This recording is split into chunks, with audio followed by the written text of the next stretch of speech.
spin, they think it's all over. It is now.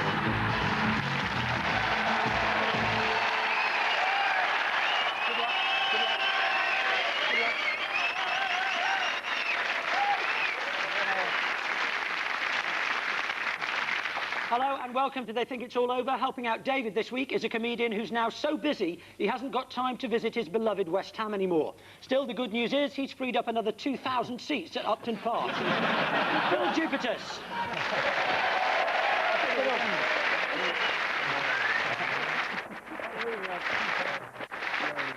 David's other guest is an Olympic silver medalist at 400 metres who in his new job as the BBC athletics pundit spent most of the summer with Des Lynam. At least that's what Des told his missus. Roger Black.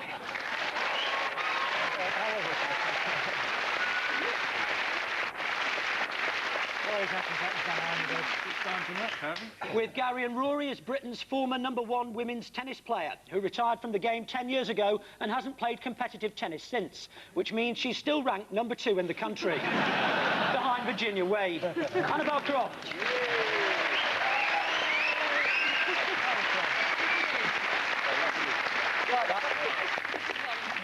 We open the show by looking at some of the pathetic excuses our sporting heroes give to explain away their actions. Gary, Rory and Annabel's team first.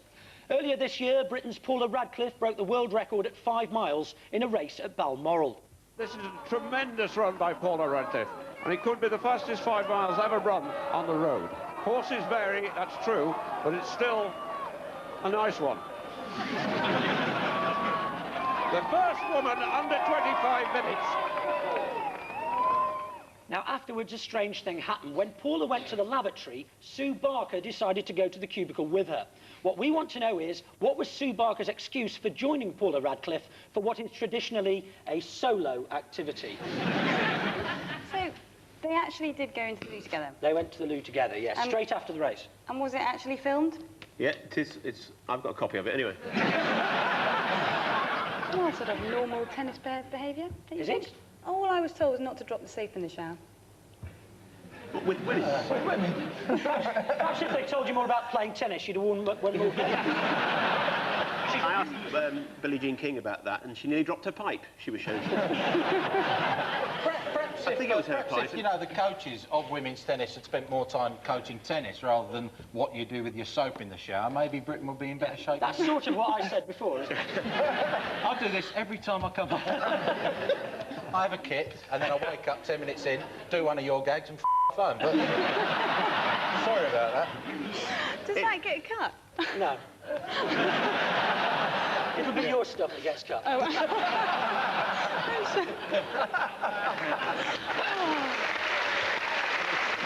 can take it. Hiding from Des Lynam? Not there. No? Well, he wanted a good hiding from them. Oh, you see, you think he's asleep, but he's thinking. No, he talks in his sleep. Yeah. So, a toilet in Balmoral. Were they looking for Charlie?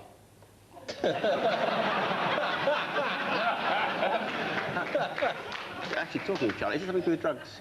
Was Sue Barker the celebrity urine sampler taker that celebrity for that day? I'll probably give you 3 points for that. Here's Paula with the answer. I needed to carry out a drug test after the race, and there weren't any facilities available at the event, so we called in the Queen's physician to carry out the drug test. But you need an independent female witness to observe the giving of the sample, and Sue Barker was the only one available, so David Coleman kindly volunteered. Yeah, just to make that clear to any lawyers watching, David Coleman kindly volunteered Sue Barker for the job. It was actually the Queen's toilet that Paula was using. She knew that because there was a sign on the wall saying, "Now get someone to wash your hands." Sue Barker, incidentally, has publicly criticised this programme, saying it's not as good as Question of Sport because it contains too many remarks that just aren't witty. Like this, for example. Piss off, Sue.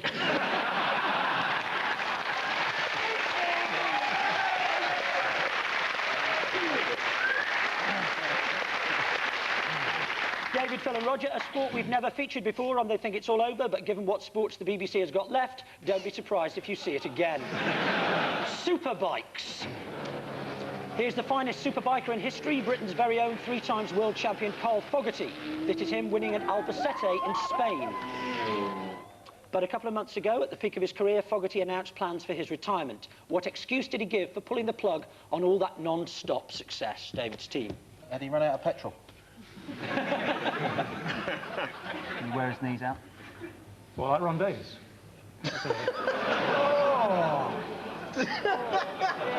Did you realise that superbiking is the second most dangerous sport on the world? On the world? On the world. Did you realise that superbiking is the second most dangerous sport? Take 3. Did you realise that superbiking... Take 4. David, Come on, David. did you realise? On the world. Come on. On Earth. I'll tell you what, the punchline's going to have to be bloody good. Did you realise that superbiking is the second most dangerous sport on Earth after going out with Stan Collymore?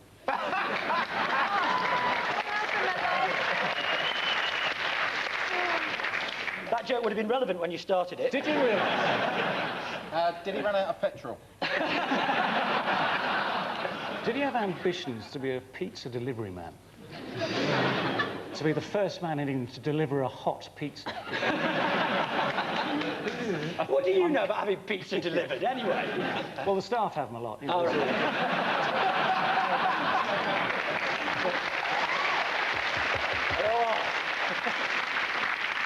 Did he just get left out of the European Championship teams? We thought, sod it, I'm going to retire. No, he's not. No, he chose to retire. He didn't have it thrust upon him. Of course, we were all very upset, Roger, when you were dropped from the 4x400 relay team, especially when we saw who they picked instead. Of course, is Hector the tax inspector. And how little dignity would you have to take cash to stand next to that stupid cartoon character?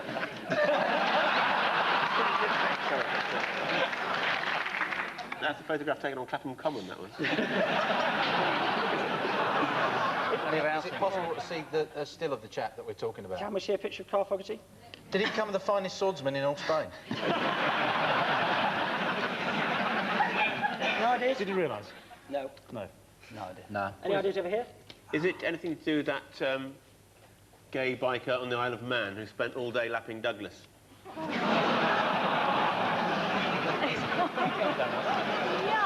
By any chance? Yuck. No, but well done for trying. No ideas? OK, well, here is Carl Fogarty to tell us the reason. Well, I've been all over the world racing bikes, and about the only country I haven't seen is my own country, so I want to go down and see Cornwall. I hear it's really great, so that's why I was thinking of retiring, so I could go and have a holiday while I'm still young enough to enjoy it down in Cornwall.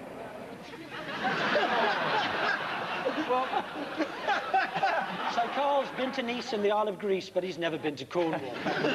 Much safer in Cornwall now, of course, because the Beast of Bodmin lives in London, don't you, Rory? Incidentally, Cornwall was once famous for its tin industry, but the demand for tin dried up when Barry Sheen retired. So, at the end of that round, David's team have no points and Gary's team have 3. You're doing well.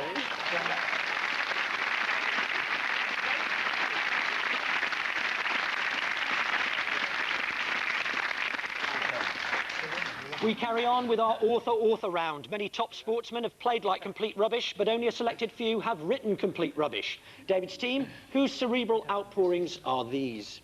Numbers are the thing with me. I have this thing about 4. I don't know why 4. My favourite used to be 5 and then 7. Then I got into this thing about 13, where nothing would be done in 4s, because 4 and 9 are 13. I don't know where 9 came from. I got it into my head because 4 and 9 are 13. That's like 6 and 7. I can't bear to see them together, because that's 13 again. So when I go out onto the park, I won't go out in 6th or 7th. I'll either be 5th or 8th. And 5 and 8, of course, are 13. David's team, who do you think was that sporting Einstein? It was either Bert or Ernie from Sesame Street, wasn't it? Is it Rory with a Chinese menu in front of him? I don't want to be critical, Dave, but is it you talking about your test scores? Is it Bruce Grobbelaar pretending he doesn't know anything about next weekend's football results? What's the closest? It's a footballer, isn't it? It's got to be a footballer. Maybe. I think it's your friend and mine, the people's mathematician himself. Little Geordie Paul Gascoigne. Yeah, absolutely. I'll give you 3 points for that, yeah. That was, in fact, Paul Gascoigne.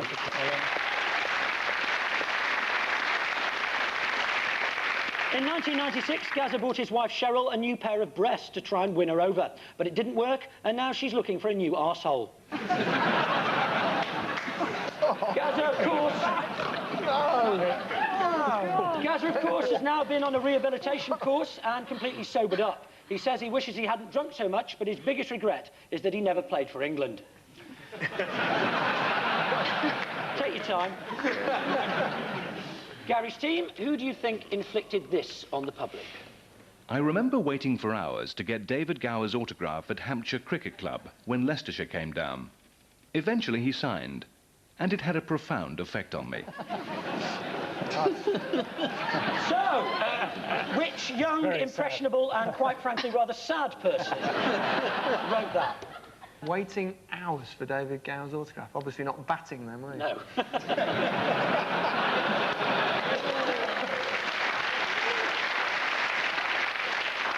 Or was it a June Whitfield fan who got mixed up? That's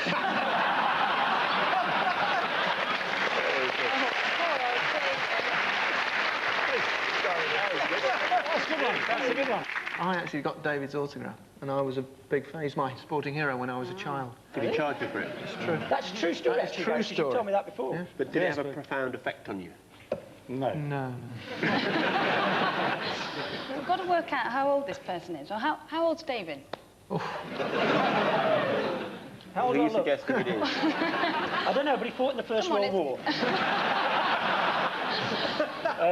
Come on, what 41. age would this Do you person want have to been? 41. We've got to think of Feeling somebody good. young. Yeah, but he's 41 in badger years, aren't you? Roger, where are you from? I used to live in Hampshire. Have you written a Well, book? he wouldn't have been so silly, would he? Yeah, he must Was have. it Roger? Is it Roger? Very, very, very, very good indeed. Yes, 3 points. It was indeed. All right. Wow, really? Good.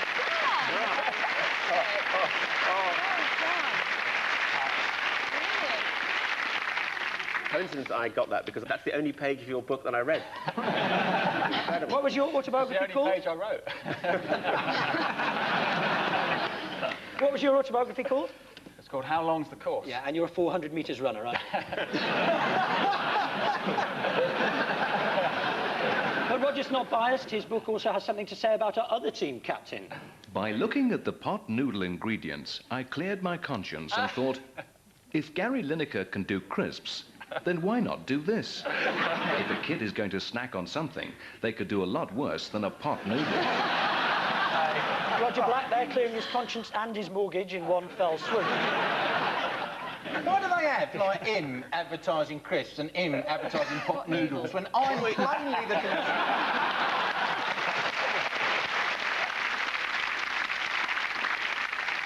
And so at the end of that round, David's team have 3 points and Gary's team have 6.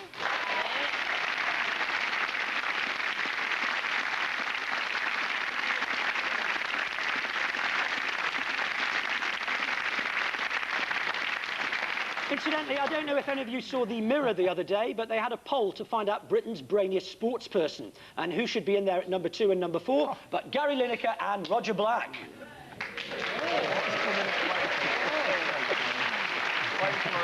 If you're wondering what happened to David Gower, he was just outside the list at number 12, one place behind Desert Orchid. In this next round, we play some unusual sporting footage and ask what's going on. Gary's team, your clip involves the man who's as British as muffins and maple syrup, our very own Greg Rosetsky. Here's Greg, the conqueror Pete Sampras, doing rather less well in a Britain versus Ukraine Davis Cup tie at Newcastle.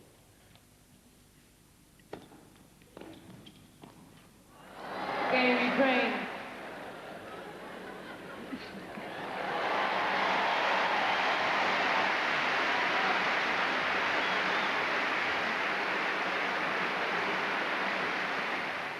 So, Gary's team, what was Canada's best-loved Cockney doing there? Fancied a strawberry? Oh, thank you. Cracking Very gag, funny, Annabel, Jack. really. These people, because strawberries are very expensive. Woof! But not in Newcastle, they're not, which is where that game was. Was it in Newcastle? Yeah. Was he just showing the Geordies what a tenner looked like? But it was definitely a tenner, was it? Not, It looked like a It tenner looked to like me. a tenner. Was he? I don't know. Did the Ukrainian pay for the court last time? Did he say to the Ukrainian, there's a tenner, go and buy yourself a car and a pair of Levi's? And a house and an orange. I reckon that Medvedev, the Ukrainian, bet him maybe that he was going to win his serve, and Rosetsky lost serve, so he handed a tenner. I think that's virtually perfect. The exchange of money indeed can be explained. Yes, thank you. Got to give it the points for that. Let's see the earlier incident, which will explain it away.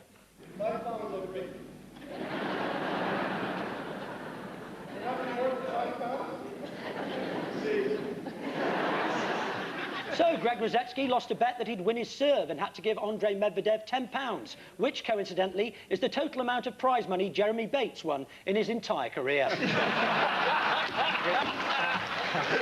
David's team, it's your turn. What's going on here? Oh, dear.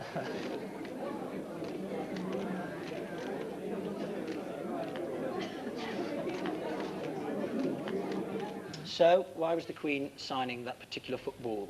Is that actually the staff where they make all the replica kits for Man United? You know, Could well be. Too many kits, Mr. Ferguson, you're crazy. 17 a season. It is madness, Mr. Ferguson. You could almost be there. It was in Asia, though, wasn't it? It was in Asia. It's amazing how many Man United fans that near to Old Trafford, really. But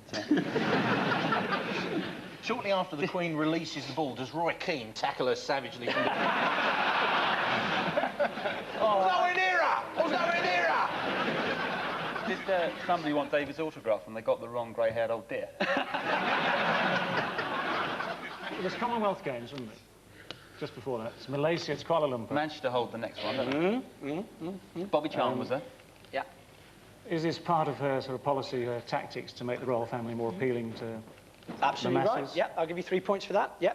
The answer is that as a part of an attempt to modernise her image, the Queen agreed to promote the Malaysian branch of the Manchester United Supporters Club. And for all of those who think that Manchester United fans mainly come from places like Cornwall and Norwich, here are some ordinary football supporters showing their loyalties on the streets of Shanghai. Manchester. Manchester too. Manfred. Whilst the Queen was on that visit to Malaysia, there was civil unrest sparked off when the Deputy Prime Minister was arrested for sodomy. Mr Anwar Ibrahim was apprehended by police at a popular gay haunt, known locally as Clapham Common.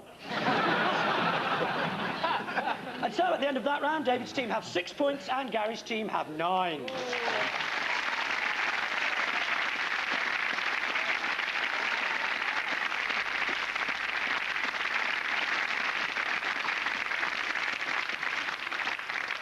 And it's time now for Phill the Sportsman, where we stick blindfolds on our regulars and get them to identify famous sporting figures using only their hands. David and Phill, you get your 90 seconds first, if you'd like to take your positions. It's excitement. Blindfolds on, please. And can we have our first mystery guest, please?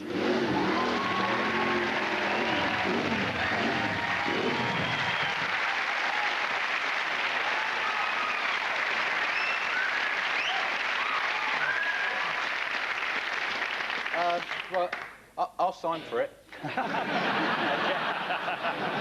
Your 90 seconds start now. Oh, is that you? That's us. Okay, so... That's me. Whoa, hello, ladies. The sound was a clue, wasn't it? Isn't slightly. Where's he gone? Oh, is it? I'll tell you, these need Excuse me too, for- mate. Oh, gee, I hate doing this bit, but... I'll tell you, I can sort this out for you later, pal. He's if you not want. shaved. Your brakes are short, your brakes, I'll tell you. This wheel's a bit down and all, pal. You need... Sorry. When Oh, can well, you, I when don't can know. you fix it? Let's have a look. I'll give you, I don't know, 15 for it. Look. No, I know what's... I know what's going to get... No, I'll tell you what. No, here we go. Did we have a clue earlier? It's Zorro! It's Zorro! Yeah. The finest swordsman in all Spain! Did you run out of petrol? Did you run out of petrol? Tonight, Carl Fogarty. thank you very much. Carl! Well done, 3 points.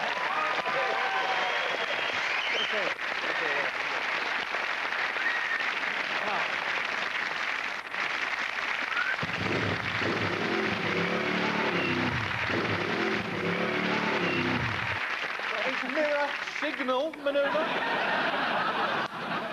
Well done, 3 points for you there. OK, Gary and Rory, if you'd like to take your positions, please. Come on, boys. Where? Come on, you can do it. Are you always that bossy? Yes. Oh, yeah. Oh, I love it. Bipods on. Hey ho. And can we have our Good luck, Gary. second mystery guest, please?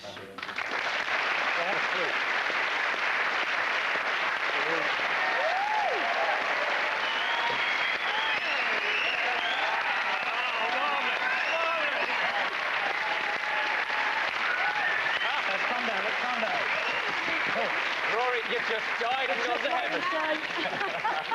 I'd just like to say, before we go any further, happy birthday, Rory. And your 90 seconds, or however long it takes you, start now.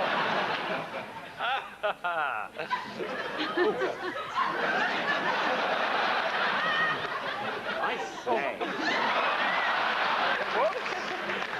Hello. You're wet. What have you got there, Gary? Oh my word. I don't know. They're Oh, very... my word. 90 minutes, did you say? Oh, hang on, I recognise this. It's wet, Rory. You're a waitress in Garfunkel, Tottenham Court Road. I think you're... Oh, I say. I mean, what are you wearing on your feet? How many have we got there? Rory, don't miss out. Oh, dear. It's freezing. Nick, are you sure this is a round in a game, or is it a letter to Razzle? How many have There I was. How many have I amongst got? all wet Who ladies. cares? I think you've got the general idea. You can stop feeling now, Rory. Maybe some guessing would help.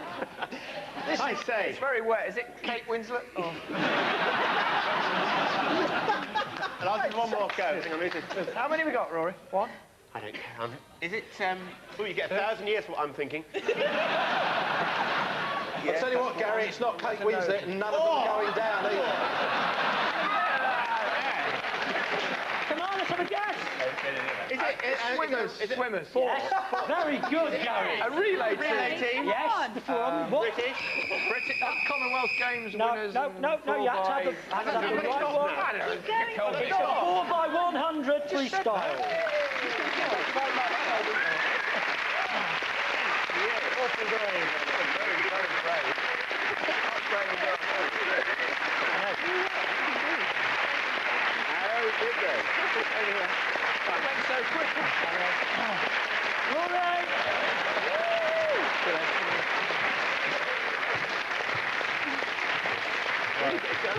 You don't have your Bovril and your ice gems now. Dear. All right. At the end of that round, David's team have 9 points and Gary's team have 9 points.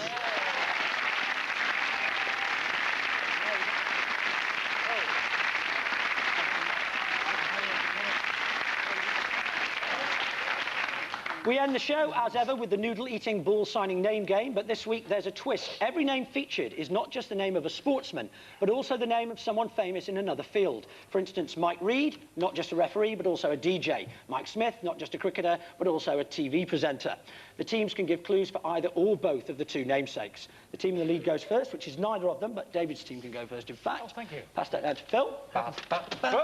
OK, and your 90 seconds start now. OK, he's a British skier and he's an independent MP. Mark Wore a Bell. white suit. Mark Yeah, Bell. bada bing.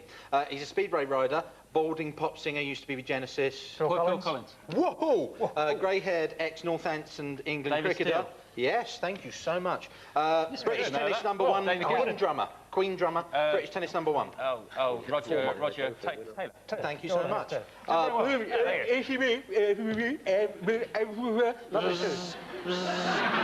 There we are, thank you. Ex-Port Vale player, a former pre-war Prime Minister.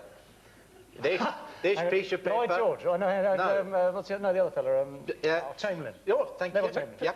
Yeah. Former Brazil goalkeeper, cartoon cat. Felix. Yes, Thanks. Brazilian midfielder and Renaissance genius. Renaissance genius. Mona Lisa. Painted the Mona Lisa. Vinci. Was that him? Leonardo, of course, Leonardo. Ex-Leeds forward. Nickname was Sniffer. And he was an MP. He wrote diaries as well. Friend of yours, Dave. Ben, Richard Ben, no. No. Diaries. Alan Clark. Alan Clark, Okay, yeah. right. Oh, former Scottish rugby captain, one of Starsky and Hutch. David Soul. David Soul. Rugby league player, guitarist in Deep Purple. Rugby league. Richie Blackmore. Richie Blackmore, of course. Whoa. Good.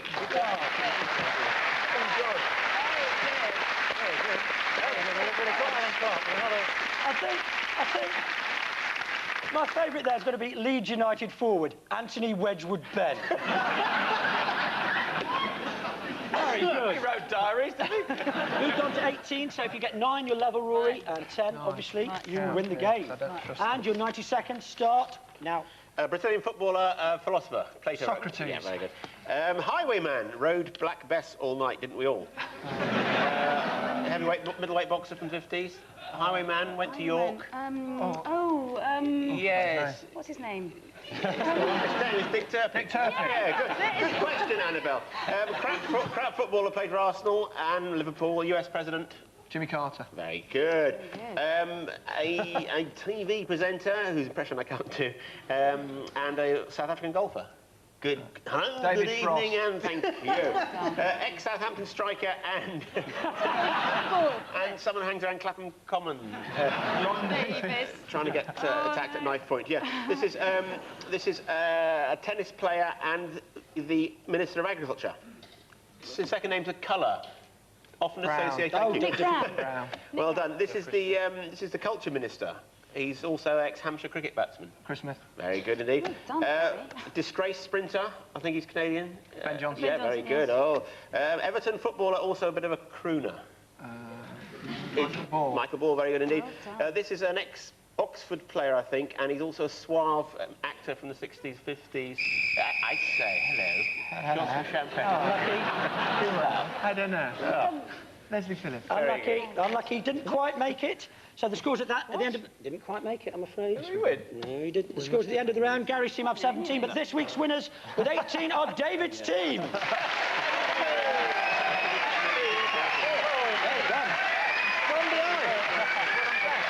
Sorry.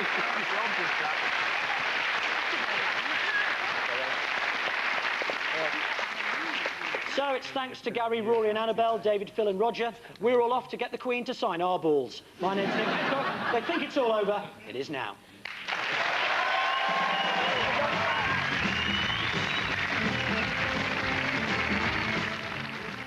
Over on BBC Two in a couple of minutes, Clay Canine Goings On. Rex the Runt and his pals are off on another adventure.